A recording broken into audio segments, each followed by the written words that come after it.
آدم علیہ السلام کو پیدا کرنے کے بعد اللہ نے آدم علیہ السلام کو جنت میں رکھا. جنت میں.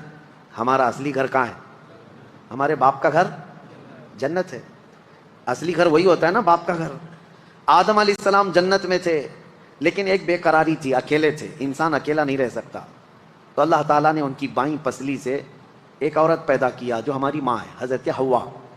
آدم علیہ السلام جب انہیں دیکھتے ہیں حوا کو، جنت میں پیدا ہوئی عورت. عورت کہاں پیدا ہوئی ہے؟ جنت میں پیدا ہوئی ہے. جنت کی نعمتیں جتنی حسین ہیں، اسی لیے دنیا میں اسے حسن دیا گیا ہے. آدم علیہ السلام اس کی طرف بڑھنے لگے تو رب تعالیٰ نے فرمایا تمہارے لیے ابھی حلال نہیں، اس کا مہر دو. تو مہر دینا جنتی قانون ہے، یہ جنتی قانون. آدم علیہ السلام نے پوچھا مولا یہاں کیا مہر دوں؟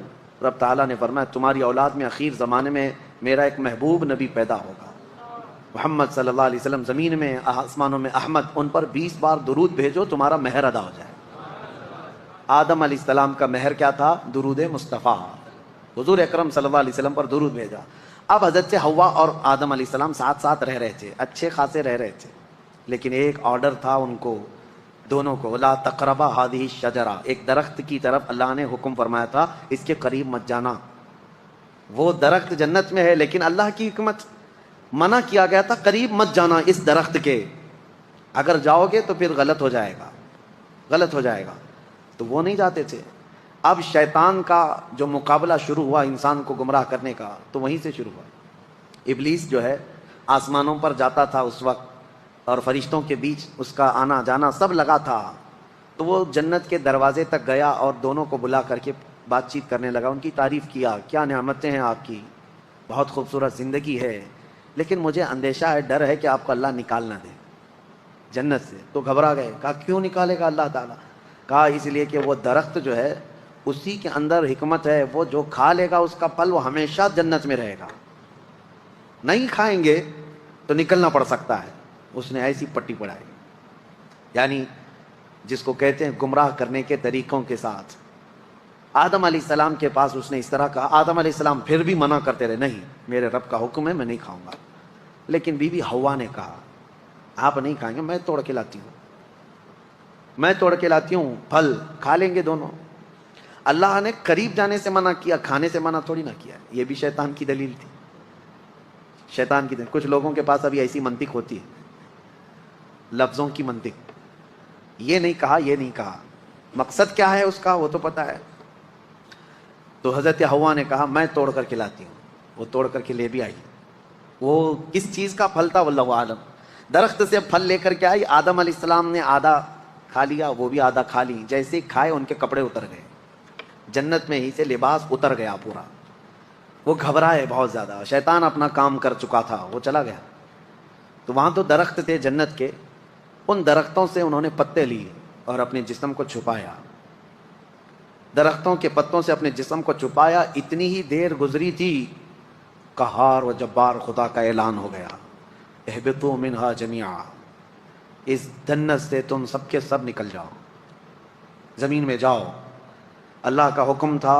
آدم علیہ السلام اور حضرت حوا ہی تھے، لیکن حکم جمع کے لیے سب کے سب نکل جاؤ.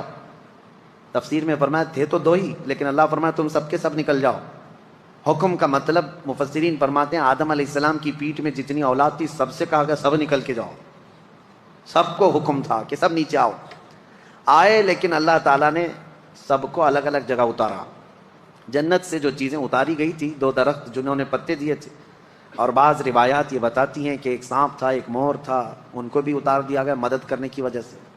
یہ بڑے خوبصورت جانور تھے، ان کو بھی سزا کے طور پر اتار دیا گیا، سب کو الگ الگ. حضرت بی بی حوا کو جدہ میں، جو سعودی عرب کا شہر ہے، جدہ کا مطلب جانتے ہیں آپ؟ عربی میں دادی کو کہتے ہیں. ورڈ کا جو میننگ ہے جدہ کا مطلب دادی. شہر کا نام ہی دادی ہے کیونکہ پوری دنیا کی دادی وہاں اتری تھی. اور حضرت آدم علیہ السلام کو ہندوستان میں اتارا گیا، سب کو الگ الگ الگ، ایک درخت کو ادھر ایک درخت کو ادھر، اور آپس میں سب کے دشمنیاں بھی ڈال دی گئیں. ابلیس کو بھی بھیج دیا گیا. اب اس کے بعد اس کو وہاں جانے پر پابندی لگا دی گئی. اب تو جنت کے قریب بھی نہیں آئے گا، فرشتوں کے بیچ میں بھی نہیں آئے گا. اب جب بھی وہ جانے کی کوشش کرتا ہے فرشتے اس سے مار کے بھیجتے ہیں. جو تارا ٹوٹنے کی جو چیزیں نظر آتی ہیں اس کو کہا گیا ہے یہ جو ستارہ ٹوٹنا شہاب ثاقب بھائی، یہ فرشتوں کی مار ہے. جو شیطان اوپر جانے لگتا ہے تو اسے مار کے بھیجتے ہیں. کیوں جاتا ہے وہ بھی میں بتاؤں. وہ اپنے مریدوں کو کچھ خبریں لے کر آنے کے لیے جاتا ہے. اس کے جو بابا لوگ ہیں، جوتش لوگ ہیں، چٹی والے بھی ہیں، وہ ابلیس جاتا ہے، سن کر کے آتا ہے. فرشتوں کے درمیان بات چیت جو ہو رہی ہوتی ہے نا، اللہ کے احکام بندوں میں ابھی کیا کیا ہونے والا ہے، تو یہ جا کے چوری کرنے جاتا ہے. تو فرشتے وہاں سے مار کے بھیجتے ہیں، پھر بھی آدھا سن لیتا ہے اور آدھا اپنی طرف سے ملا کر کے جوتشوں کو بتاتا ہے، نجومیوں کو بتاتا ہے. اور جو سفلی لوگ ہیں، سفلی عمل کرتے ہیں، جو ابلیس کو راضی کرتے ہیں، سفلی، سلفی نہیں. سلفی ایک الگ چیز ہے. اہل حدیث حضرات اپنے آپ کو سلفی کہتے ہیں، میں سفلی بول رہا ہوں. ہاں، سب میں تھوڑا تھوڑا سا فرق ہے. تو سفلی جو شیطان کو راضی کرنے کے لیے گندی گندی چیزیں کرتے ہیں، ان کو لا کر کے خبریں دیتا ہے. تو ابلیس کا جانا آنا اس وقت سے بند کر دیا گیا تھا. اب آدم علیہ السلام اور حضرت حوا کی ملاقات نہیں ہوئی. کتنے سال تک؟ 350 سال تک. آدم علیہ السلام روتے رہے روتے رہے. سب سے زیادہ دنیا میں رونے والوں میں آدم علیہ السلام کا نام آتا ہے. سب سے زیادہ رونے والوں میں انبیاء میں حضرت آدم علیہ السلام، حضرت داؤد علیہ السلام. لیکن وہ اللہ کی یاد میں اور اپنی توبہ کے لیے روتے رہے. لیکن سارے نبیوں میں میرے مصطفیٰ کا رونا اور تھا. وہ کس لیے؟ وہ صرف اپنی غریب امت کے لیے. اللہ کیا جہنم اب بھی نہ سرد ہوگا، رو رو کے مصطفیٰ نے دریا بہا دیے. میرے آقا نے بھی رویا لیکن اپنی امت کے لیے. اب 350 سال کے بعد، اب میں اپنی بات سمیٹ رہا ہوں، 350 سال کے بعد آدم علیہ السلام کو ایک بات یاد آئی کہ جب ان کی روح ڈالی گئی تھی جسم میں، تو آنکھیں جیسے کھلی، آسمان کے ہر دروازے پر، جنت کی ہر دیوار پر انہوں نے ایک نام دیکھا تھا، لا الہ الا اللہ. حضور صلی اللہ علیہ وسلم کا نام وہاں پر احمد ہے. حضور کا نام اللہ کے نام کے ساتھ ہر جگہ انہوں نے دیکھا تھا. آدم علیہ السلام نے 350 سال کے بعد یوں عرض کیا، اے مولا، جو نام تجھے سب سے زیادہ پسند ہے، جس نام کو تو نے اپنے نام کے ساتھ رکھا ہے، اس کے وسیلے سے عرض کرتا ہوں میری توبہ قبول فرما. قرآن میں بھی رب تعالیٰ فرماتا ہے، فوراً اللہ نے جبرائیل امین کو بھیجا، ہے صفی اللہ کو حاجت رسول اللہ کی.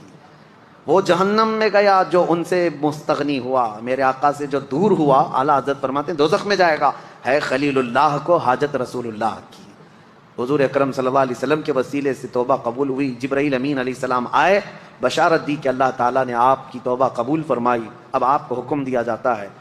آدم علیہ السلام جب آئے تھے تو جبرائیل علیہ السلام خود ہی ان کو یہاں کی کھیتی باڑی اور کام کاج سکھا کر گئے تھے.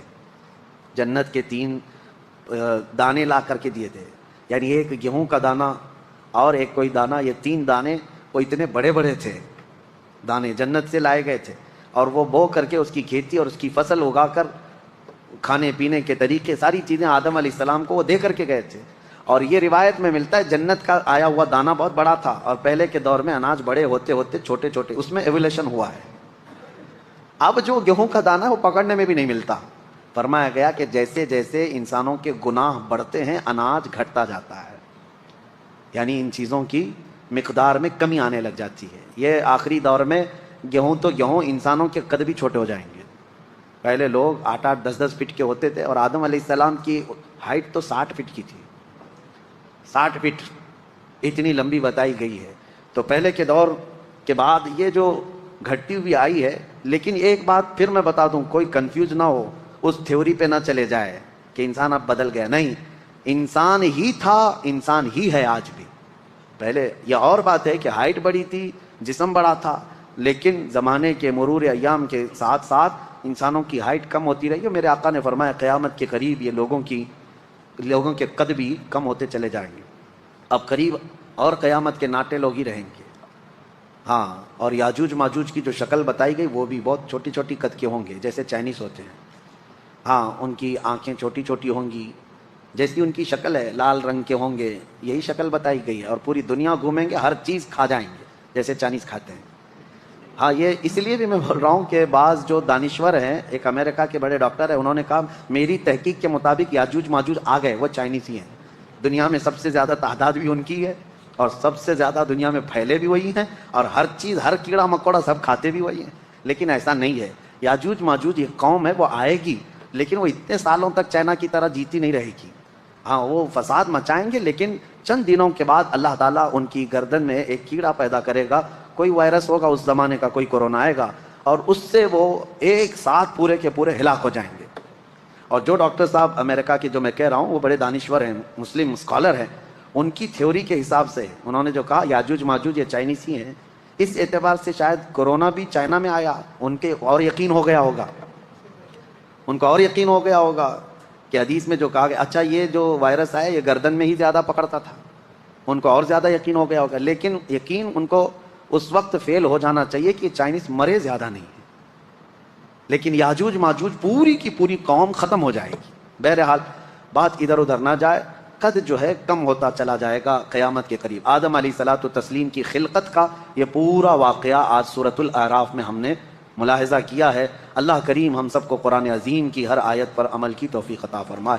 حکم یہ ہے اللہ تعالیٰ کا کہ یہ واقعہ بیان کیوں کیا گیا، اس لیے کہ اللہ فرماتا ہے کہ شیطان آج بھی ہے جو دور سے تمہیں دیکھ رہا ہے، کہیں جیسے تمہارے باپ اور تمہاری ماں کو اس نے جنت سے نکالا تھا ایسے ہی دنیا میں تمہیں اللہ اس کی رسول کی رضا سے باہر نہ کر دے۔ تم ہمیشہ الرٹ رہو، اس کے کسی داؤ کو اپنے اوپر حاوی ہونے نہ دینا۔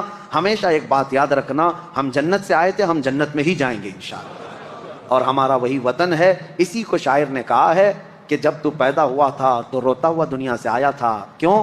اس لیے کہ ہماری روحیں جنت میں تھی، اور جب اپنا اصلی گاؤں چھوٹتا ہے تو روتے ہوئے آتا ہے بچہ۔ اور شاعر نے کہا ہے اب ایسی زندگی گزار کہ جانے کے وقت سب رو رہے ہوں اور تیرے لبوں پر مسکراہٹ ہو، کیوں؟ اس خوشی سے تم مسکراتے ہوئے جاؤ کہ اپنے اصلی وطن جا رہا ہوں، اپنے گاؤں جا رہا ہوں اور ہمارے باپ کے گھر جا رہا ہوں۔ اللہ کریم ہم سب کی قسمت میں جنت عطا فرمائے۔ رمضان کی برکت سے اللہم انا نسألک الجنت ونعوذ بک من النار، اللہم انا نسألک الجنت ونعوذ بک من النار، اللہم انا نسألک الجنت ونعوذ بک من النار، وآخر دعوانا ان الحمد للہ رب العالمین۔